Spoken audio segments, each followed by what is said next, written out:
नमस्कार। दिल्ली और आसपास के इलाकों में जहरीली होती हवा पर सुप्रीम कोर्ट ने दिल्ली और केंद्र सरकार को आज फटकार लगाई है।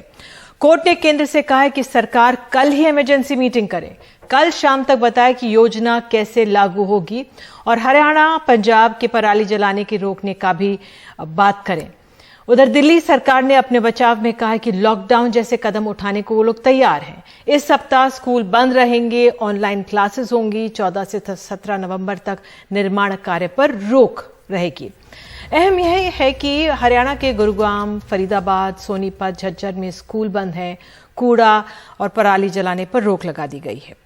बहरहाल सवाल यही कि इतनी देर से कदम ये उठे हैं और क्या सरकारों के पास कोई आंकड़ा है जिसके आधार पर वो कदम उठाने के लिए तैयारी कर रही है, क्योंकि अगर पराली की बात करें तो इसको लेकर अलग अलग आंकड़े सामने हैं।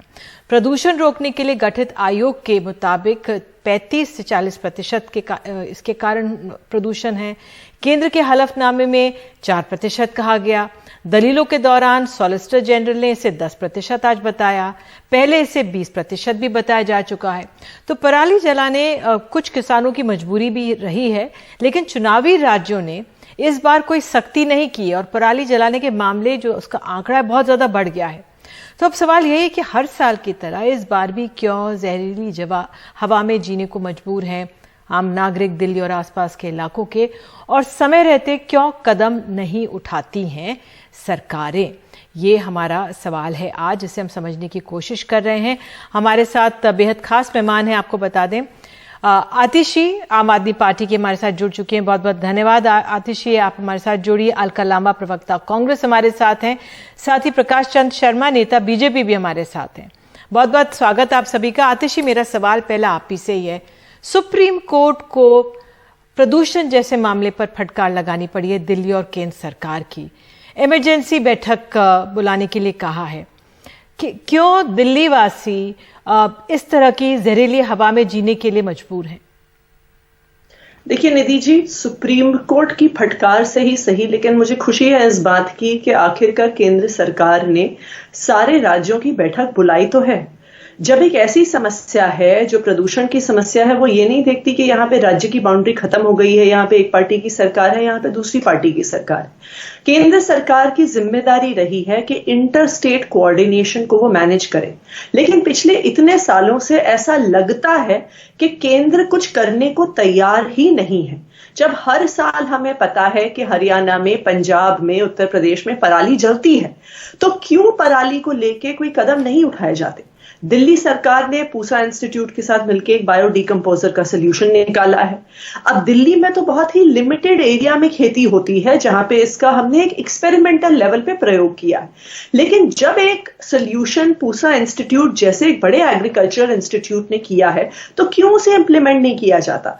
आज तो यहां तक कि ऐसा लग रहा था कि सॉलिसिटर जनरल झूठ तक बोलने को आ गए थे कोर्ट में, क्योंकि खुद जब उनकी कमीशन केंद्र सरकार की एयर क्वालिटी कमीशन कहती है कि 35 to 40% पोल्यूशन पराली की वजह से हो रहा है, तो सॉलिसिटर जनरल कैसे खड़े होकर कह सकते हैं कि 10% हो रहा है? केंद्र सरकार पर आरोप लगाया जा सकता है क्योंकि सुप्रीम कोर्ट ने भी सवाल उठाए, लेकिन दिल्ली में प्रदूषण का कारण सिर्फ पराली नहीं है भाई। 30% तो जो कंस्ट्रक्शन की धूल है वो है। अब जाकर उस पर आज जाकर हलफनामे में दिल्ली सरकार कहती है कि अब हम कंस्ट्रक्शन पर रोक लगा रहे हैं। ट्रांसपोर्टेशन एक बड़ी समस्या है।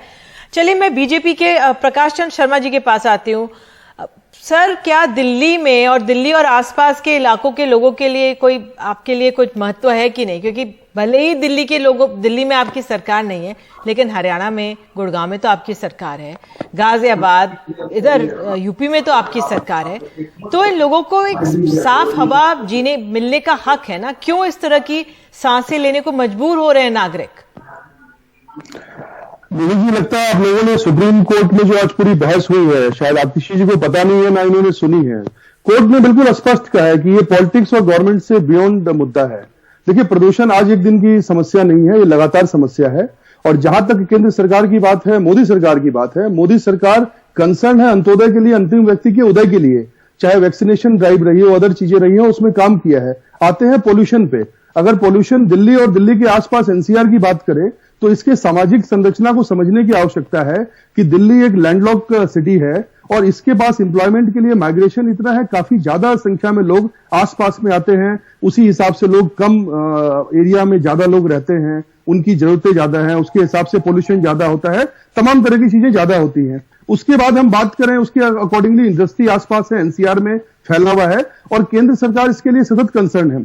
आज जो कोर्ट में बहस हुई उसमें बिल्कुल ये माना गया कि पराली ओनली एक समस्या नहीं है, पराली के अलावा कई मुद्दे हैं जो आपने खुद कहा। केंद्र के पास तो आंकड़े भी एक नहीं है पराली को लेकर, 3-4 तरह के आंकड़े दिए जा रहे हैं। का विषय हो सकता है दीदी, लेकिन हमें समस्या के समाधान में पहुंचने की आवश्यकता है कि समस्या के जल मूल में क्या है।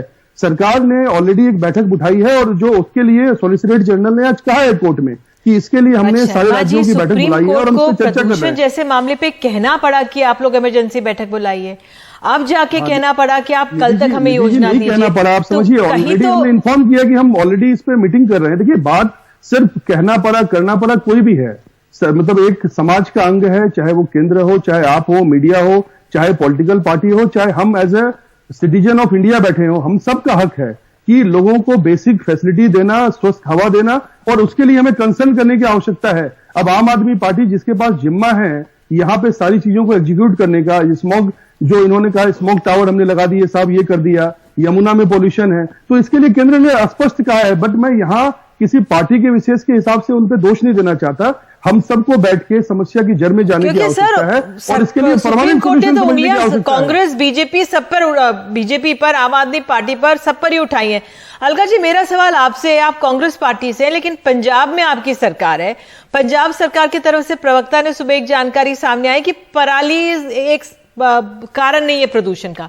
ठीक है, पराली एक कारण नहीं है, लेकिन आप लोगों ने भी जिस तरह से पिछले सालों में सख्ती करनी चाहिए थी, पराली जलाने पर मामले दर्ज करने चाहिए थे, चुनाव है वहां पे, तो इसलिए कोई केसेस ही नहीं कर रहे हैं। एक जो सख्त संदेश भेजना चाहिए था या मदद करनी चाहिए थी किसानों की कि उनका कोई सहायता हो जाए, उनको पराली जलाने पर मजबूर ना हो, तो वो तो नहीं देखा गया पंजाब में। नितिन, देखा नहीं गया या देखा ना नहीं चाहा, दोनों में फर्क है। दिल्ली से आप भी हैं, मैं भी हैं, आंखें जल रही हैं, सांसें डूब रही हैं लोगों की, और लोग अपने ही घरों में बंदी बनने को मजबूर हो गए हैं। मेरा नहीं, ग्रीन पीस और ग्लोबल कैंपेनिंग ग्रुप का दैनिक भास्कर में आज रिपोर्ट छपी है। 2020 के आंकड़े आए हैं, 54,000 लोग 3 करोड़ की दिल्ली में मात्र वायु प्रदूषण से मौत के मुंह में चले गए। कोरोना से 25,000 है, लेकिन वायु प्रदूषण से एक साल में 54,000। पूरे विश्व में 3 सिटीज आती हैं टॉप पर, पूरे विश्व में 10 में 3 टॉप सिटी भारत की, जिसमें राजधानी नंबर 1 पर खड़ी है। हमसे अगर पूछते हैं तो पंजाब नहीं, दिल्ली में ही पूछ लीजिए। आज शीला दीक्षित जी होती 2013 नवंबर, 8 साल पहले सत्ता से बाहर हो जाए, 8 साल कौन सत्ता में, ये दोनों है। बहानेबाजी है, कोर्ट को फटकार लगानी पड़ी। कोर्ट ने यहां तक कह दिया है कि आप लंगड़े जवाब दे रहे हैं, 950 करोड़ विज्ञापनों पे खर्च किया, ऑडिट कर देंगे आपका। ये तो भ्रष्टाचार से लड़ने आते। ऑडिट की बात केंद्र सुप्रीम कोर्ट कह रहा है। सुप्रीम कोर्ट ने कहा 4% पराली जल रही है, मैं कहती हूँ 4 नहीं जल रही। बीजेपी केंद्र ने कहा 10%, मैं कहती हूँ वो भी नहीं। आम आदमी को मान रही हूं मैं, केजरीवाल की पार्टी कहती है 30%, मान लिया 30% पराली है। 70 किसका है? 70 मेरी दिल्ली घर के अंदर का है। 70% वायु प्रदूषण वाहनों का है। आरटीआई लगाई अप्रैल के महीने 2021 में, क्या जवाब मिला? 11,000 बसें होनी चाहिए थी, डीटीसी की 11,000। कितनी है? वही है जो शीला दीक्षित जी छोड़ गई। 8 साल 10 साल तो हो चुके हैं। बिल्कुल अलका, ये सवाल बने हुए हैं, लेकिन इस मामले में गंभीरता कहीं नजर नहीं आ रही ना। अब ये हम तमाम राज्यों की, तमाम पार्टियों की हमने बात कर ली। मुझे या सत्ता में बैठे लोगों को गंभीरता किसे दिखानी है? आपको, मुझे, या सत्ताधारियों को? किसकी सरकार दिल्ली और केंद्र में है? क्या भूपेंद्र यादव और गोपाल राय एक बार साथ बैठे? अरविंद केजरीवाल जी गोवा जाएंगे, लेकिन पंजाब हरियाणा में जाकर वहां के मुख्यमंत्रियों से एक साल में कितनी बैठकें की, ये हम जानना चाहते हैं। कितनी बैठकें की? गोवा आप जाकर तो चुनावी मजबूरियां तो सभी की, आम आदमी वाकई में ये मसला क्यों नहीं उठता है प्रदूषण का? ये मसला क्यों नहीं बनता है?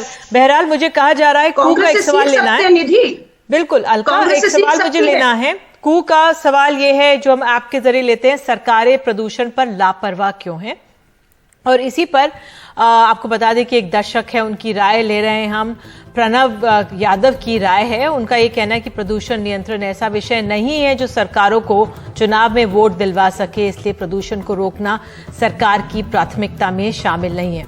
बहरहाल तो हमने ये लिया। अब आतिशी, मैं आपसे अब संक्षेप में पूछना चाहती हूँ, मीटिंग्स हो जाएंगी, दिल्ली सरकार हम देखते हैं जो ट्रैफिक सिग्नल्स है उनमें लोगों को कोशिश करती है कि भाई अपना इंजन आप ऑफ कर लें, ये हमने कदम देखा है। लेकिन सवाल उठे हैं प्रदूषण रोकने के लिए अखबारों पे विज्ञापन भले ही आम आदमी पार्टी के और तमाम पार्टियों के हम लोग देख लेते हैं, लेकिन अब आप बताइए दिल्ली क्या करेगी? दिल्ली सरकार किस तरह से दिल्ली वासियों को राहत देने की तैयारी कर रही है? देखिए निधि, इसमें दो सवाल हैं। एक कि हम लॉन्ग टर्म दिल्ली में क्या क्या प्रदूषण कम करने के क्या मेजर्स हैं, दूसरा शॉर्ट टर्म क्या करने की जरूरत है। लेकिन उससे पहले मैं एक ये सवाल जरूर पूछना चाहूंगी अलका लांबा जी से कि उन्होंने पूरा चिट्ठा और पूरा व्याख्यान तो बता दिया कि दिल्ली सरकार ने क्या किया क्या नहीं किया। जो दिल्ली के लिए इस समय दिल्ली को गैस चेंबर बनाने वाला सबसे बड़ा कदम है कि जो पराली जलाई जाती है, जो पंजाब का किसान मजबूर होता है कि उसके पास और कोई रास्ता नहीं बचता, तो क्यों पंजाब की सरकार को, क्यों पंजाब की सरकार ने बंद करिए आप, क्यों नहीं की है? क्यों बायोडिकम्पोजर का सोल्यूशन क्यों नहीं दिया है? क्यों इंसेंटिवाइज नहीं किया है? क्यों हम किसान को मजबूर कर देते हैं कि उसको पराली जलानी पड़ती है? और मैं ये सोचती हूँ, अलका जी चुप रहिए, मैंने आपके बीच में इंटरप्ट नहीं किया। नहीं मैं तो आप ये भी देखिए, अपनी बात पूरी कीजिए जी। Alka ji please be quite, Alka ji शांति रखिए, आप पहले मुझे अपनी बात पूरी करने दीजिए। निधि जी इनको म्यूट कर दीजिए प्लीज। अलका जी आतिश जी बोल दे, फिर आप भी बोल दीजिएगा। निधि जी प्लीज इनको चुप करवाइए, निधि जी प्लीज इनको चुप करवाइए। चलिए आप दोनों ने, ठीक है, आप दोनों ने अपनी बात रखी है और आज यही दृश्य आप दोनों जुड़े, आप तीनों जुड़े, बहुत बहुत शुक्रिया। लेकिन यही दृश्य और जो ये परेशानी थी, ये आज पसोपेश में सुप्रीम कोर्ट भी था और सुप्रीम कोर्ट को कहना पड़ा इन सरकारों से, नागरिकों की चुनी हुई सरकारों से, कि आप लोग बैठक कीजिए और एक पॉलिसी बनाइए और कल शाम तक हमें रिपोर्ट दीजिए किस तरह से आप लोग आगे बढ़ेंगे। और जो ये जिस तरह से जहरीली हवा दिल्ली और आसपास के जो लोग रहते हैं जहरीली हवा में जीने को मजबूर हैं, वो उस पर कैसे लगाम लगेगी। तो बहरहाल एक छोटा सा ब्रेक हमें लेने के लिए कहा जा रहा है, एक ब्रेक लेते हैं, लौटेंगे। हमारे जो सब जुड़े हमारे साथ दर्शक, उनके लिए बहुत बहुत धन्यवाद।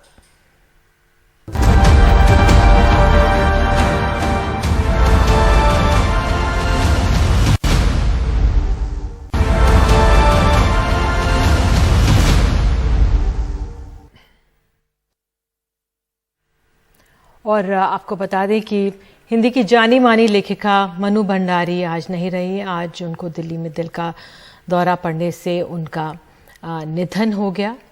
आपको बता दें वे 90 साल की थी। मनु भंडारी ने हिंदी के संसार को कई यादगार कृतियां दी हैं। उनका उपन्यास आपका बंटी हिंदी में सबसे ज़्यादा बिकने वाला साहित्यिक उपन्यासों में एक रहा। महाभोज भी काफ़ी चर्चित हुआ। उनकी कहानी यही सच है पर बनी फिल्म रजनीगंधा हिंदी की अविस्मरणीय फिल्मों में से एक है। वे राजेंद्र यादव की पत्नी थी। मोहन राकेश, कमलेश्वर, राजेंद्र यादव, भीष्म साहनी, धर्मवीर भारती और निर्मल वर्मा जैसे लेखकों को उस दौर में जिन दो महिला लेखकों ने टक्कर दी, उनमें कृष्णा सोपती के अलावा मनु भंडारी ही थी।